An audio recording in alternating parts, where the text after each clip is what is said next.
1900, our son, Leonard Seymour, was born. As our family grew, so did our home farm. We went from 160 acres to 640 acres. We built a large horse barn, 2 large silos connected with a long shed. We had we built a large farrowing barn, a chicken house, a milk house, and 4 large lots for feeding cattle. We had a carriage house, powerhouse, and a steel water tower with a capacity of 10,000 gallons. We also doubled the size of our home. It was now L-shaped instead of square and boasted 22 main rooms with 2 full baths, 3 half baths, and 5 fireplaces. We moved the entrance to the west with a broad colonial face with 4 columns and added a wide curved drive. Yep. We built 7 homes for the workers and their families. One of the homes served as living quarters for Raleigh Huffy, my sister May's stepson, after he married Genevieve Brooks.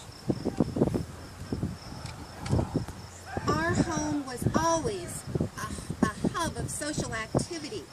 We had a 6-hole golf course on which anyone could golf without paying green fees, a tennis court, a riding stable, lawn bowling, even a brick playhouse for the children. George was such an outgoing man, always meeting new people and inviting them to our home. So it was always a hub of activity. It was hard to believe, with so many buildings, that more windows weren't broken by golf balls. The one exception being the Roberts home, which was not protected by any of the larger trees. But I must say that Genevieve was a good sport. After all, Raleigh enjoyed a good game of golf himself.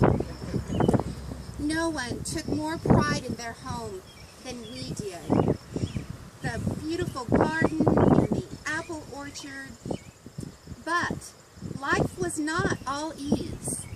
We worked hard, as did our hired help. Elgin's first electric power was generated from a power plant that was constructed in 1910 on our farm. In the early days, it did not operate on a 24-hour basis. It operated in the dark evening hours until midnight, and on fully moonlit nights, the street lights were not used. On Monday and Tuesday mornings, the power was on so that washing and ironing could be done by housewives. And on Sunday morning, it operated so that the electric pipeline in St. Boniface Church could be used. George was not only social, he also had many interests. He invested in a 1,000-acre ranch in the Deloitte area with his brother-in-law, Madison Huffman, and from there cattle were driven to Elgin to our feedlots, where they were fattened and shipped as prime beef to markets in Omaha and Chicago.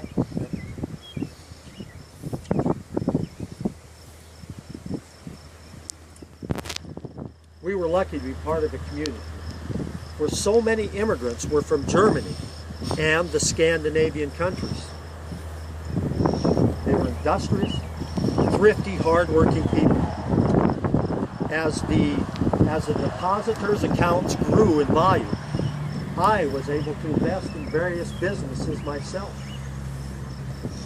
Other banks, a lumber yard, grain elevator, retail store buildings, and our bank was able to lend funds to other worthy enterprises. Optimism and belief in a good future were prevalent and justified by any yardstick of good measure.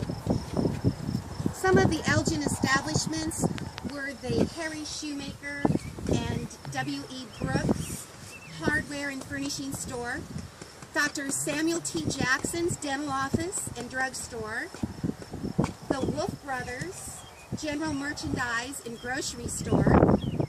Mr. Brooks assured me that our credit was good in all these establishments. In 1898, I became president of and major stockholder in the Elgin State Bank. I was a proud member of, and in 1911 became president of the Nebraska Bankers Association. I was elected as director of Elgin Public Schools, and I held that position for 24 years. I hired Latenza architects to build the brick schoolhouse. I was also elected as Board of Regents to the University of Nebraska. Georgia's college plan, with its wide vistas and open spaces upon which no buildings could be erected, became a model for numerous college campuses across the United States. In April of 1909, Elgin's most disastrous fire consumed the entire block north of the bank. I encouraged the business owners on the west side of Main Street to consider building a uniform facade out of brick, the same as I did at the university. We built 2 new buildings south of the bank. One of them was used as a meat market, the other a clothing store. Oh, how impressed I was by the variety and quality of the goods in that store. Dozens of pairs of tall men's tan leather boots, women's black sateen bloomers, full-length, tight-waisted corsets, and of course, dozens of yards in lace and embroidery items. We also built a modern 3-story hotel, which I called Hotel Logan. It was named after the township in which Elgin was located in. It was the first modern hotel erected in a 40-mile radius. But economic disaster was just around the corner. Yes, in 1928, one bank after another was failing across the state. I borrowed all the money I could from Prudential Insurance against our plantation farm and all the improvements. Despite, I received a mere $35,000. Despite all my efforts, everything failed and I lost the bank. It closed on March 1st, 1929. We were still living in our plantation home, but we could no longer afford to pay the household help. And so we moved to the Hotel Logan in the summer of 1933. It was unbearable for me to leave my home. So many fond memories there. But Jessie could not accept our current circumstance gracefully. Her mind kept going back to the $30,000 that her mother had given me some 30 years earlier. So, on June 8, 1933, Jessie filed for divorce and for recovery of the $30,000 and permanent element. I was only awarded the household furnishing, and with that I bartered my room and board with whomever would take me in. My health deteriorated month by month, and I died on April 18, 1936. I later worked for LaKenzer Architects as a supervisor for 2 projects, one in O'Neill, one in Alliance. I later moved to the Lincoln area where in 1940 I passed away and was laid to rest here beside Jesse. I knew that when I came to Nebraska, that there were going to be challenges. And George, the road to success is always under construction. I believed we built a successful life. And even though it had a calamitous ending, I really was thankful for our lives and for helping grow the community of Elgin, Nebraska. We must not bemoan the past, nor encumber the present with regrets from the past. Rather, we should look to the future with plans that could widen our horizon and invigorate our efforts with great expectations.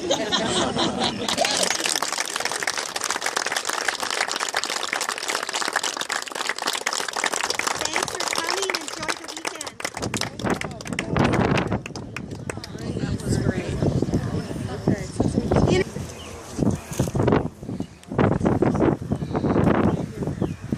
You know, even though we're dead, we don't bite and we don't smell bad. So here, come up, unless you don't want to be in the sun, but come closer so you can hear.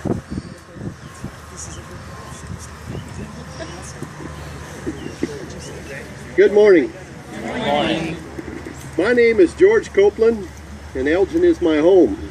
You mean our home, George. Don't forget about me. Oh, Ada, how could I forget about you? If it wasn't for this colorful tombstone here, these people wouldn't be here to listen to our story. Here we go again. Is that the only thing these people talk about? Is my tombstone? Well, first I got to tell you about my life here. I came here from England, you know, in 1880. The reason I came to the States was that from the pamphlets that the Burlington and Missouri Railroads put out about the land that they owned here in the States. So I homesteaded my farm. I come here in the middle of the winter, and this was wide open prairie, and it was covered with a foot of snow. When spring came, the snow melted. The land was even better than they had described. 2 years later, I returned back to England and brought my fiancée back to Nebraska. Finally, I entered the story. George always thought, you know, even though there weren't many trees around here, George always believed that this soil was good for trees and shrubs. We named our farm Elm Grove Farm. You passed it on the way out here. It's just north of Elgin on the west side of the road. In recent years, it was owned by Bill Kirkman family, and now it's owned by the Newarner family. We planted trees and shrubs, and the trees yielded us much timber, post, and more wood for more fuel than we could ever use. Tree planting became my hobby, and shrub planting. Heck, I was even asked once to speak to the Nebraska Horticulture Society about planting trees in Nebraska. When are you going to get to the part about the tombstone? Well, first I better tell them about our family. We had 4 boys. George, Charles, William, and Henry. They were good boys. They helped with many of the experiments we did on the farm. We laid out our farm in pasture land and alfalfa ground, cornstalk ground, and we tested the elements of the soil. You needed to know the nutrients that the different crops used in order to grow good crops.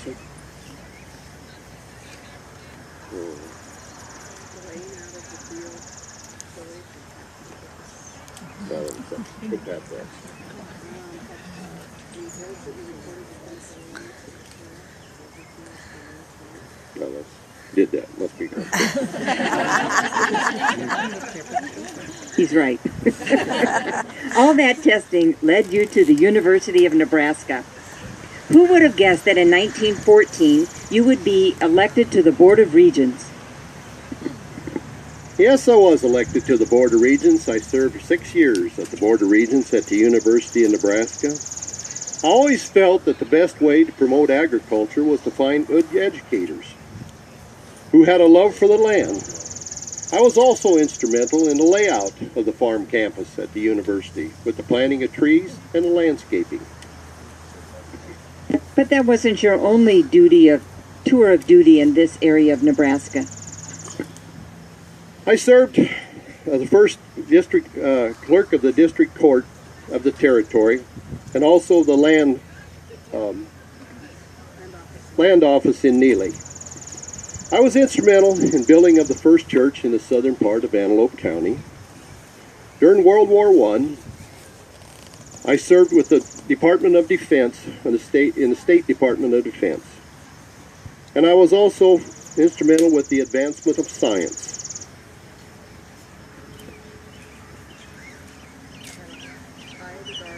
Oh, I had a high regard for my membership in the Masons. Honor and integrity are the core of their beliefs. George, look at all these people, and they're here to hear about the tombstone. They've waited long enough, and it's time. Well, that tombstone, I put it up in honor of you. You were a loving wife, a faithful wife, and a loving mother. Well, go on. Don't stop there. Well, you are the mother of our 4 children. The last line, you need to turn to your Bible.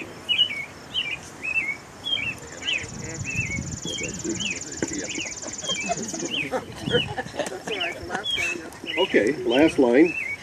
That's why all the people have been snickering. Sure. That's me. Okay, let's get to the last line. That's what these people have been snickering about all these years.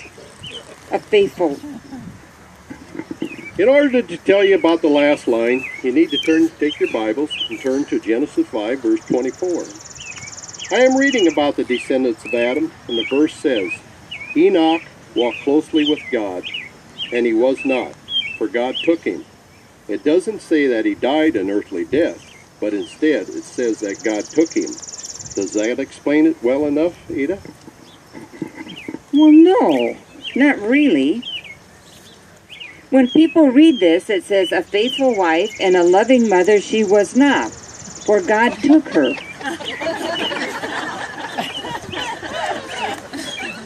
Can you explain that? And when did you start believing what other people think? They need to read their Bibles more carefully and realize that Enoch was so special to God that he was taken by God. You know, some people even think that I ran off with a traveling salesman or a hired hand, and when I got sick that I came back. And when I died, I was buried here. I've even heard some people wonder if I'm buried here at all, because it says, for God took her. She was not. Can you explain that? Well, no, but the truth is starting to come out now. That makes for an interesting story. But do they have any proof other than folklore? Some wonder if you just disappeared, and our family believed that you were taken by God. And we put up this tombstone in your memory, that maybe you didn't die in 1901, but that is when you disappeared. There are some people who don't believe I'm buried here. I'm not sure where I am. Well, Ada, sometimes there are certain things that must remain a mystery until they can be proven. Let people believe what they want. You know the truth, and I know the truth. Let's leave it at that.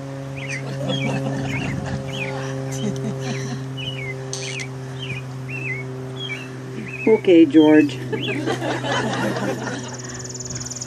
You know, looking around, I see quite a few trees. And I'm glad people kept up your legacy. Must make you proud. Yes, it does, but generations need to keep planting trees. That's our story this morning, folks. I hope you've enjoyed it. Thank you.